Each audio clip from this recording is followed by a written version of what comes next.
Okay,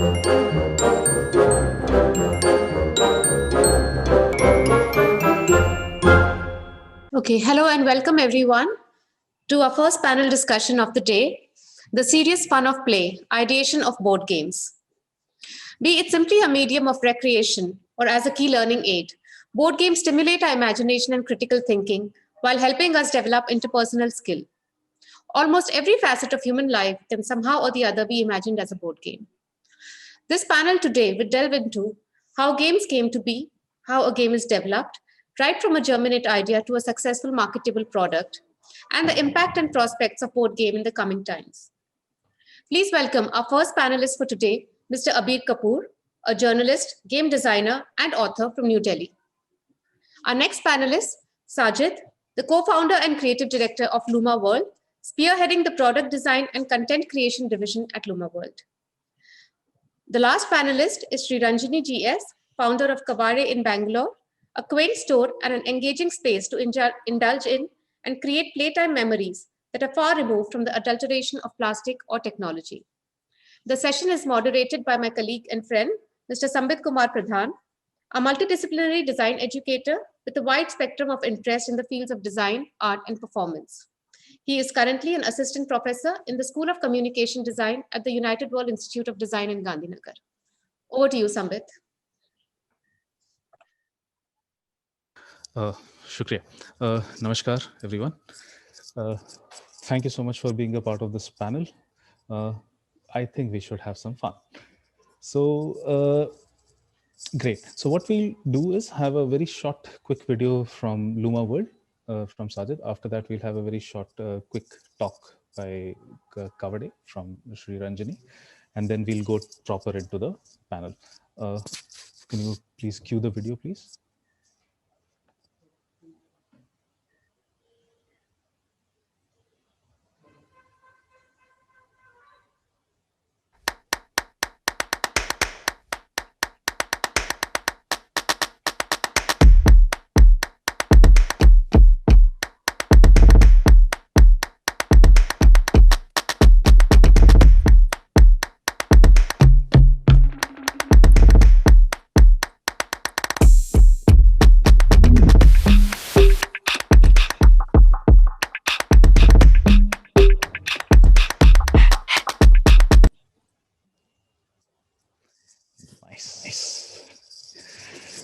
Okay, before we go ahead, I think the common denominator we have amongst all of us is our love for games, especially board games. So I would like each of you to share your fondest memory of playing a board game. I would like Abir to go first. I love this game called Splendor. I like even during the pandemic, I think the moment it got done, a few friends of ours, like the first lockdown that got lifted, we picked up our box of Splendor and we were just going from each other's house to house playing. So after a point, what it became was that every weekend, the respite that we would get from being locked in at home would be to locked in another person's house playing Splendor. Nice. Sajid? Growing up, I think we played a lot of Monopoly, Uno, chess, along with my cousins, friends.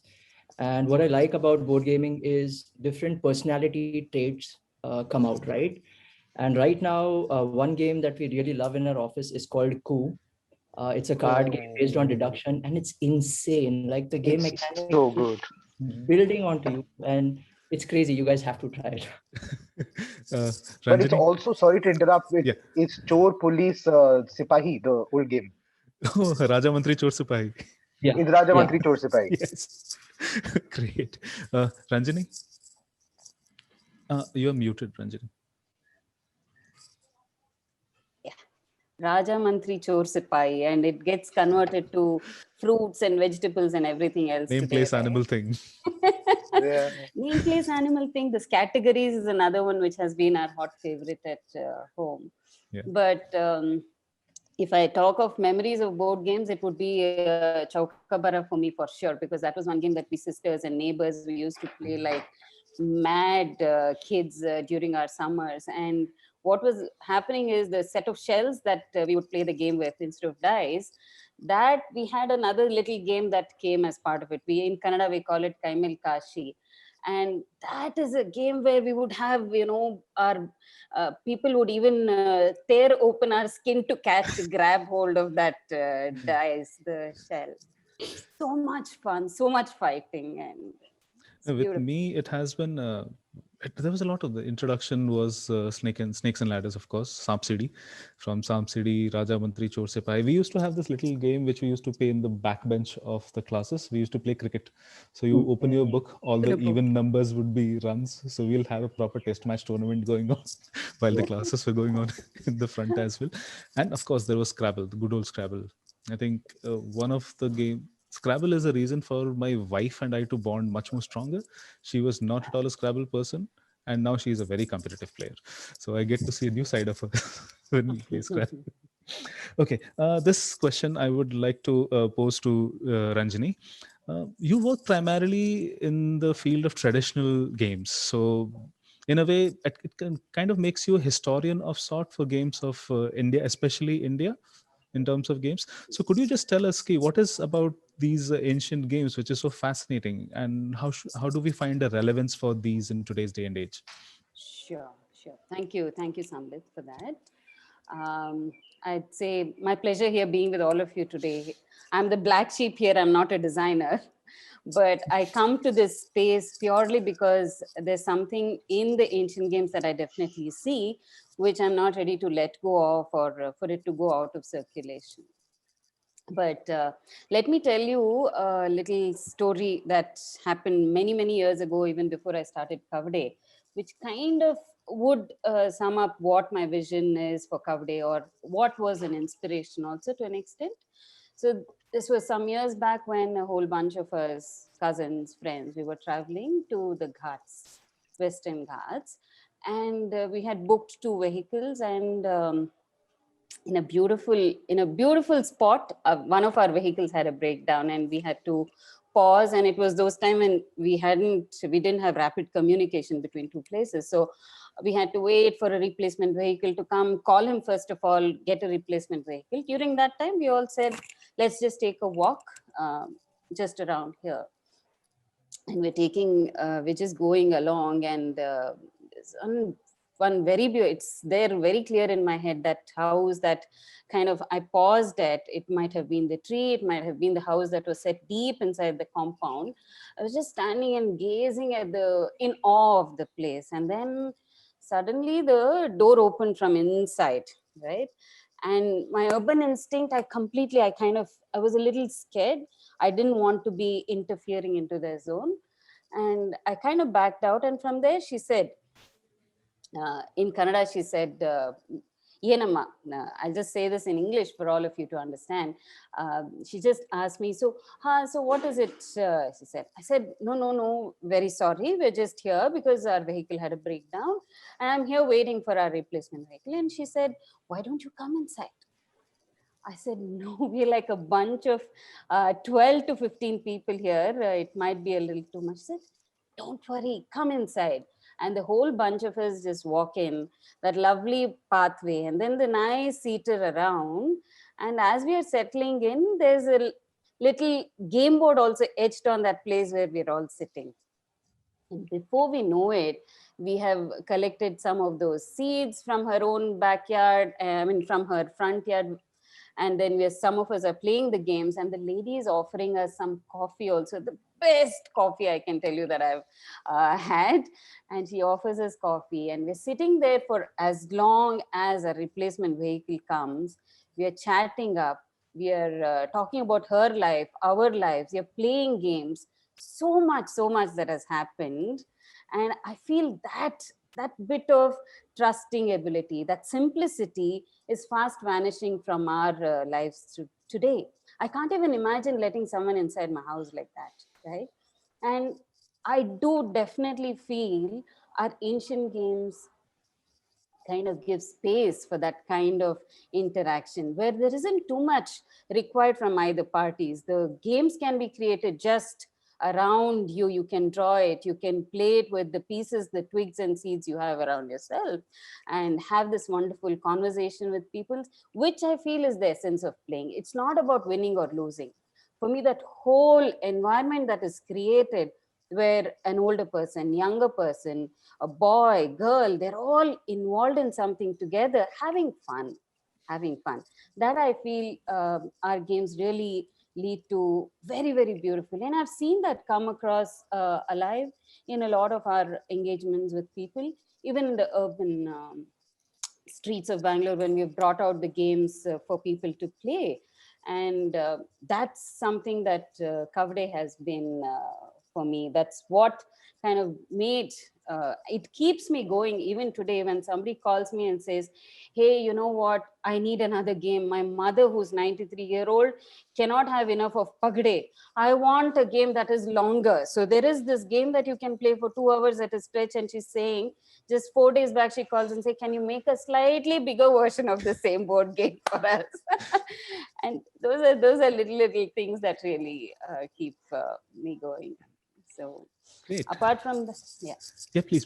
You yeah. You're saying something? And I feel a lot of other things that our games lead to us is it kind of expands a larger aspect of humanity. For one, it helps us to get rooted. You understand where a game comes from, why was it being played at that time, what were the game implements they used. If they used bones, it is a certain ecosystem in which they lived, because of which they used those materials.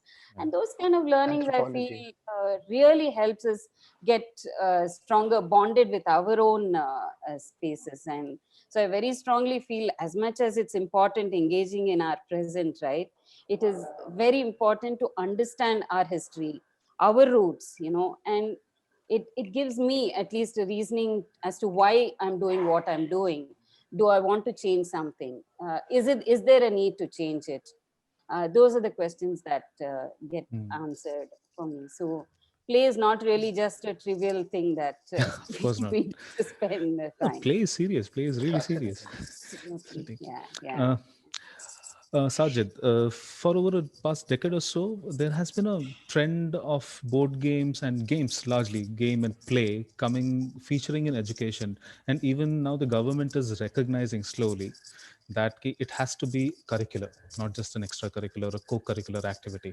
So with your work with Luma World, could you shed a little light on the process of how education is so seamlessly incorporated into game design and gameplay? Sure. I just like to go back to Ranjani's words that play is inclusive, and that is the beauty of any kind of play. No matter what your skill levels are, no matter what your knowledge levels are, it's for everyone, right? No matter what your background is, and that is something we also believe in. We focus mainly on experiential learning, critical thinking, real life application based skills, and the base is still academics. Right now we're tackling mathematics through games.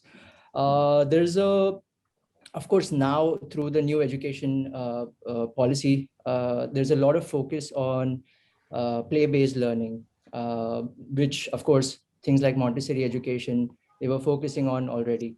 There's a lot of stickiness that happens with the child. I mean, every child has their own way of grasping knowledge. And we've seen this through research also. Before we actually started product development, we spent like a year or so just researching. Our main stakeholders are parents, teachers, mentors, schools, as well as kids, like kids being the center for us. And there was nothing that was like, there were not many products that were from a child's point of view. Like, how do I want to learn, right? That was the main question we were trying to solve. Like, as adults, we're like, hey, this is good for you, or this is good for you. That's how we go shopping. But then, do we really ask a child, what do you think will suit you? Like, some children love to read and learn. Some children love to write and practice and learn. Some children just love to play, just love to be outdoors and carry on their learning. So every learner is different, and this is an aspect we try to focus as well. Although the games being the center of attraction for Luma World. Would you like to understand the process right now, or is that the next question for you? Sorry. Yeah. I was saying we can. Why not? Okay. Because next So up, in contrast, we have a very interesting process of Abhi's work as well. So it will be a good, perfect. maybe a little comparison which we can have. It will be interesting. Perfect. So, as I mentioned earlier, we focus mainly on mathematics, and of course, around that there are life skills, there are moral values that get incorporated. I think any game that you play will always have these factors. When I say mathematics, now we've completely mapped the learning objectives that a child for a particular age group needs to know. And these are based on common core standards. They're applicable anywhere globally. That's another thing we try to do. Like, the products are modular. So if you think your child is suffering at fractions, you just introduce them to a fractions game. You don't have to go like completely back or completely yet. Like, the child doesn't need to miss out on anything. So you have your learning objectives defined. Then the game building process starts on top of this. You figure out, okay, are there products that exist on something like this? What are the different game mechanics being used? What is a game mechanic that will be friendly for children? Things like that. Like, you can't have a heavy strategy game for a third grader, like 8+ year olds. So you want it to be like super quick and dirty to understand. Just set it up and start playing. We focus a lot on the playtime also, like 15 to 30 minutes, max 45 minutes, because otherwise children get easily bored. And again, this is all based on research. We heavily test our games with children during the game mechanics phase also. But when we do that, we also need to add a layer of theme on top of it, because otherwise your feedback is going to be skewed, because they will give feedback on based on what they see.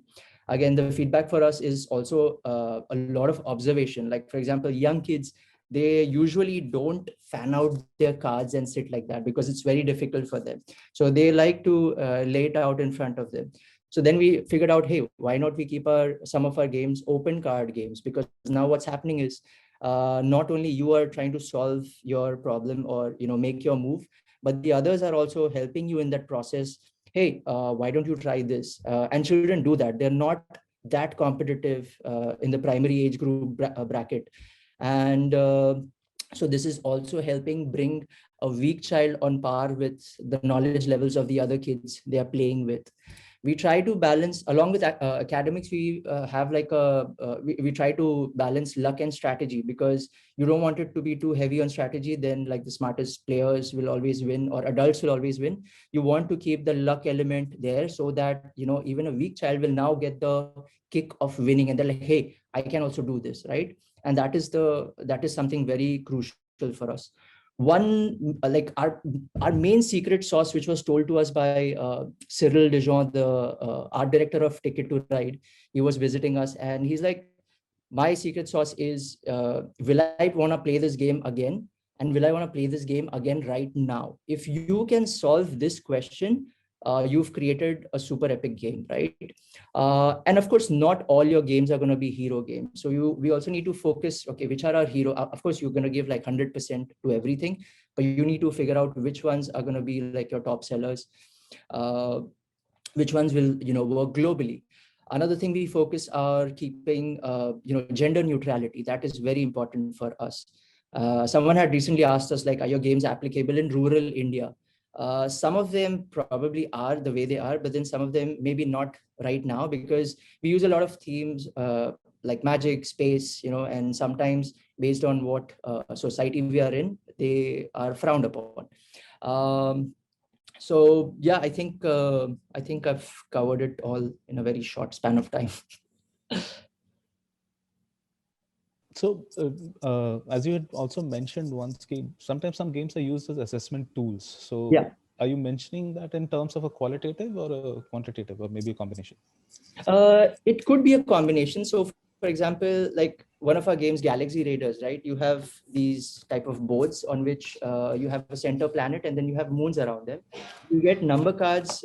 Your dice has different operations on it, plus minus addition, plus minus multiplication, division, and any operations. And then you have different number cards, which you use a pair to form a number. So you're doing x minus y, x plus y, x into y, and you're doing a back calculation now. Now you can actually easily spot, oh, my child is suffering at division, or my child is running away from multiplication. Because in any operation, they will always use a particular operation they're comfortable with. And if they don't have the number, if they don't have a power card, which is like any number, whichever one, then okay, I need to focus a bit more on this. Similar to like fraction also, you can see, okay, they can identify fractions through like objects and stuff, but pie chart is difficult, or the bar graph is difficult. So these are the things that we've observed. Okay, great. Interesting, very interesting. Uh, Abir, so the game you developed is revolves around a theme which is it's sort of a polarizing theme, and sometimes it's even often called a national pastime or a national obsession, depending on what time of the year or what time of the government we are talking about, the Indian elections, of course. So please take us through the process of your game. So I would like to just start off where I think Sajid ended, which was the most fascinating aspect of it, which is that what games teach you or what games enable is they help you move from stated preferences to revealed preferences. So what that means is that a child could say that, I'm good at multiplication, but the game will actually reveal how good or bad the child is at multiplication. Or in the case of Ranjani, it's how good you are at patience, how good you are at playing a long game. But I have a question for Ranjani, which I will ask at the end of my um, whatever I'm speaking right now. But what I'm saying is that what games allow you to do is move from stated preferences to revealed preferences. Now, that is the most interesting thing that happens when you play games, when you interact with resources, when you interact with ideas, thoughts, points, systems. You are now basically in a simulation, a microcosm of how people are and how they react. Now that was very, very interesting because I'm a journalist. I'm not a game. I am not a designer. It games are something that I chanced upon, like in a way that was the most exciting thing I've ever done in my life. Now, when I was building the poll, what we started doing was we started thinking about how will you be able to get people to talk about issues and elections and get them to understand the entire process, right? Because the idea of democracy is, and because we deal with a lot of philosophy, and what Sajid said was a lot of philosophy, what Ranjani said was a lot of philosophy, where like Sajid was building on the ideas of equity, was building on the ideas of, fairness, equality, all of that. Um, and Rajini's was a lot of anthropology. So at the end of the day, we are social scientists. If we don't want to be, we're all social scientists and we're working in this space. So from that perspective, it became with the clear objective of giving people a vocabulary of the Indian elections. How would you allow people, and while we have both an urban and a rural audience that we were going at, during the research, what we found was, well, urban India needs it more than rural India. Because we, through the game, were able to tell a difference in democracy between state to state. How Gujarat differs in terms of money, argumentation to Maharashtra, to Madhya Pradesh, to Delhi, to UP. So in our game, we have money, we have policy, we have problems, and we have campaigning cards. So in the campaign cards, you'll be able to do dirty things like, cause a riot or spread fake news or stitch together forward, backward caste alliances, something that people don't understand how it sort of plays out and how central these concepts are to an election anywhere. Um, so in Gujarat, for example, they will not touch money. They will try to curry favors without actually dealing with the money. May it be hypothetical money, may it be real money. It's a sort of I will do it, but count it as a favor. In Uttar Pradesh, for example, they will give you more money, and then at every point there is so much money that's going around on the table. People are taking each other's, passing it on. Not even to support an argument, they are trading money. Maharashtra is a deliberative space. You have lots of people talking a lot about, it is a language of deliberation. So young kids in schools and colleges are just going at it, arguing with each other. In Tamil Nadu, where you have deep set gender access barriers to politics, you will see women will pick a simulation more than men.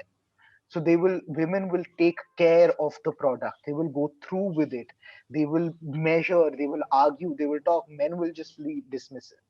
So through this game, we were able to learn a variety of things about democracy, and I think that was one of our objectives, was to provide a vocabulary.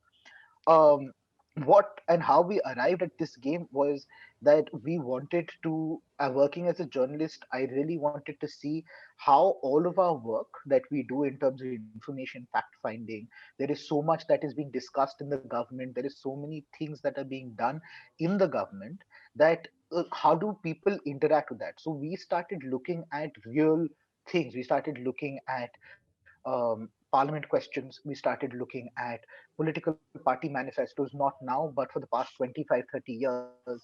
So what we did was we just made a list of all the issues that are there, and and all the solutions that political parties put. So the first part is just a problem solving game. And then what we started interacting with was then a given language um, of politics. Now there are two sort of games. One is the Euro style, German style games, which are very resource centric, right? You only talk within the mechanic of the game, but that is not politics for us. You can't push the Indian people to be like, roll dice six, okay, now Maharashtra is mine. There is no sense of joy that comes into a simple like roll dial six. My policy gives me 12 points. This is how much I get. Right? That is removing the human aspect from a deeply human process. So we brought in argumentation, where we used the concept of deliberative democracy, of how you need to talk to each other at any given point, and the player takes all rules. First, they are the people who draft the manifesto of political parties. Then there's the spokesperson going on TV and trying to convince other people about their position. So at some point you're a spokesperson, at some point you're a voter, and then you're the political strategist. Then you're Amit Shah. Then trying to buy out MLAs, trying to uh, field certain candidates in a certain space, do some amazing electioneering and all of that. So the game simulates and pushes you in all three scenarios. And the crux of it is conversation. Because if you remove the dialogue from Indian politics, then what is left? If you are not talking to each other, so and I think it does what I think all three of us want. Because what Sajid's video said was family, and Ranjani was like, you spend time in a non-digital environment, and you spend time talking to each other about things that matter. So it was, what we did was to take these difficult conversations and push them. So we went to say we went to Bagpat in Western UP, to a school where we were playing in a girls' school, and a girl comes running to us and saying, "This game makes me believe that I can be a politician. Can I really become a politician?" And we were like, "Sure." Absolutely. We were playing in Nasik with a bunch of social organizations, and they were like, we do not have tools to go into our countryside and engage in a political manner. So I gave them games. Or where we were in a South Delhi school in Sardar Patel, and some boy comes running and says that I haven't found a tool to talk to my dad about my politics, and he's what, 16 or 15, and he's like, can I get this game? So there is a social purpose to gaming, there is a step away from technology to gaming. And but the most important part of, say, building games, and I think Sajid and Anjali will agree with us, is the language of gaming. It is the words that derive and determine your mechanic.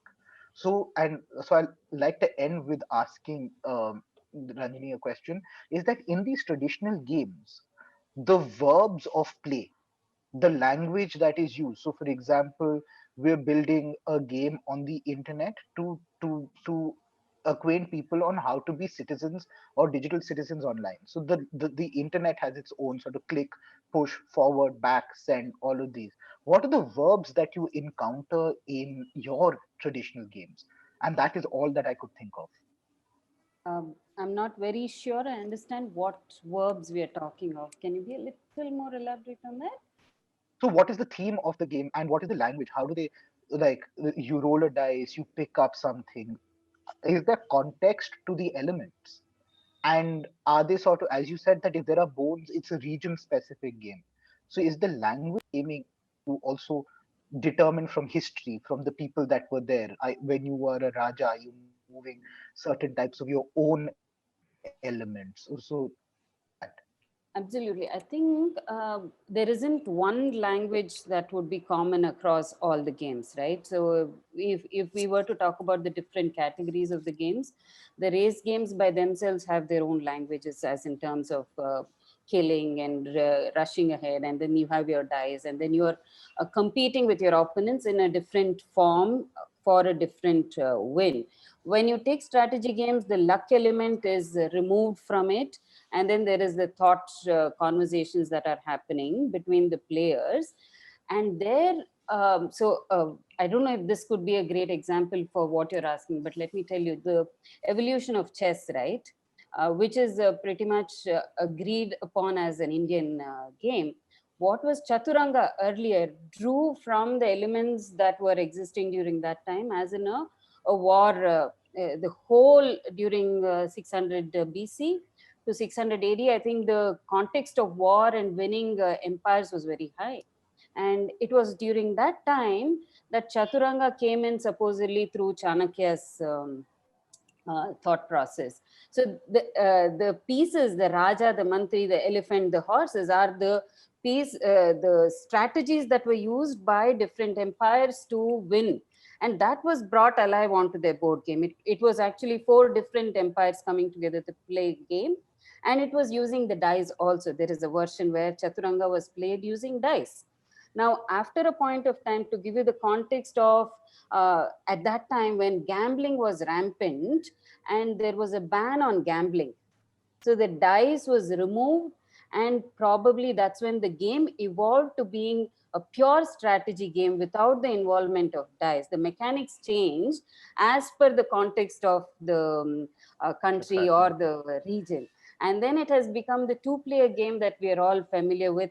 Of course, it has gone through a lot of changes. If you look at the Mughal times, the pieces were called rook, and the servant was yeah, called something else. So those names also you will see, and you'll be able to connect to that. Did that kind of answer what you were asking, Abhi? yeah. I think so. Like in some ways, that your time, your region, your and even the mechanics and the language of movement is affected by the socio-economic or the socio-political setting that you are situated in. Yes, yes. I think So what is the also, entire structure. sorry, Abir, please. No. Go for it. Go for it. Go. Yeah, what I find really interesting about our traditional games is a lot. It is beyond. It tries to break the language barrier because instructions were usually verbally communicated when a new person is introduced to the game for the first time. They are just told, and they were so flexible that the rules are made on the fly a lot of times. Okay, let's do this. Let's do. The major thing was bonding and having fun. So I was going through Kabaddi's shop, and I found so many of those games had no instructions. So they were just playboards. So once you know the game for the first time, and then it becomes like, okay, yes, you have the basic rules in place, but then you can make your own gameplay out of But that. that But would be that is a something cross. that I would really want to understand from Sajid and Abir also, because when I'm introducing games today, the older ones, and to people who have never played, we have to kind of list out the rules, make it interesting enough or small enough, compact enough, so that that interest, I mean, that The time learning within curve. that what do I say, the impact time within that, you have to be able to give the rules. And that has been a challenge, Yeah. even for myself as an individual. When I get a board game, I'd rather look at the pieces and try and figure out how to play, rather than going through a whole 3-page rules sheet, Yeah. Yeah. right? And I'm wondering how you guys crack that. Abir, you want to go first? Yeah, like um, I think the simple answer is that a lot of us haven't cracked it. Rule books are perhaps the hardest thing to Yeah, write, exactly. but they're like big gaming companies have their own departments that do write rule books. But there is something, and this is something that we try to do with the poll, right? And the greatest example of this is Monopoly. I have not read the Monopoly rule book. No, right. How many of you, like honestly, raise your hands? How many of you read the rule book? I'm a little bit of a nerd, so Okay, I have to read it. but well, the because the thing is that there are three clear components of game design. One is the theme, which is the story. One is the mechanic, which is the math, and one is the design, which is the way it looks. Now, when they all come together, it makes one game. So the story has to. So games are one of the oldest form of oral storytelling. You Hmm. have to create a story to tell. Chess is the story of kingdoms competing with each other. Monopoly is the story of acquiring property. And through the poll, what we wanted to do was make electioneering and good electioneering a story that people can tell from one person to another. He In this game you have to do this, you have to argue, you have to build consensus, you have to do all of that. So one part of gaming is the entire story aspect of it, how you are able to build this world. So Dungeons and Dragons is absolutely fantastic for something like this. Or even why, and that is where I find the linking between Eurogaming and the mechanic and the theme a little problematic, because you know that you are doing math and moving things around. Your interaction is with objects, your interaction is not with the story. So with Sajid, I would say that the math is the story that you have to tell. It is, and then that will have its own language, it will have its own verbs, it will have its own set of interactions that will be set. So you're telling a story of good math. So I would say that it is so, storytelling is so essential for games, is that as game creators, game proponents, we have to constantly tell a story. So one thing we realized during our testing times were kids, when you give them a rule book, they're like, do I have to read this? And I'm like, yeah, otherwise, how do you play games? Usually, they're like, nahi, bhaiya ya didi samjha degi. And so Oh then we really? realized we need to make creative. First of all, the rule book needs to look like a storybook. And the other thing is your gameplay videos need to be cool, voiced over game rule videos, very, very quick, 7 minutes videos. That's it. So still, sometimes I get kids who watch these videos, they just scan the QR code and they watch them. Otherwise, sometimes it's parents telling them or their siblings telling them what the rules are. But it has happened that kids start making their own home rules also once they've gone through like the basic rule set. Then be like, acha, ek card ke badle, I will draw two cards.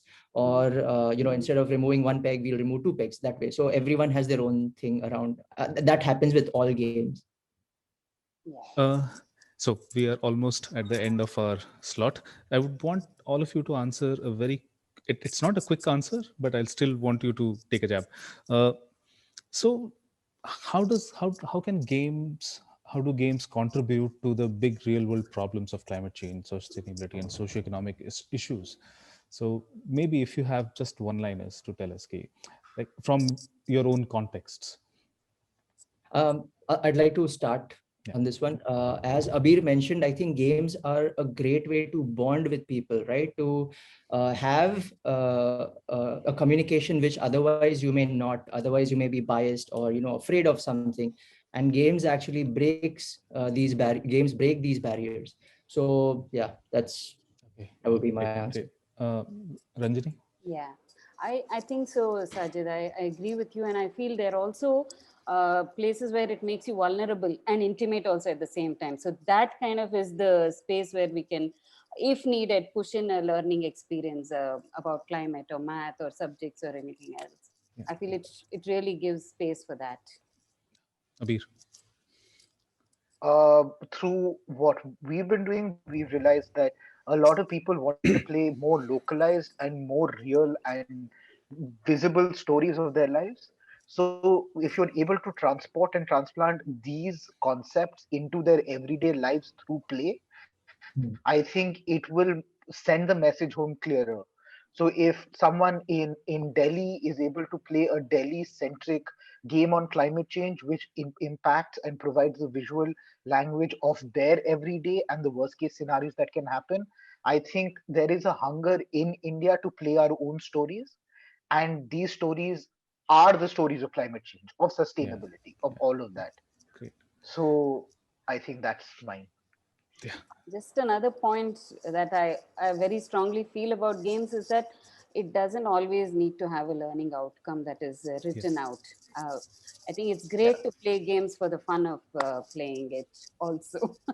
I have always felt that there is always a subliminal learning which is happening throughout. We cannot deny that subconscious. And children are probably are the most important, for the lack of a better word, target audience for us.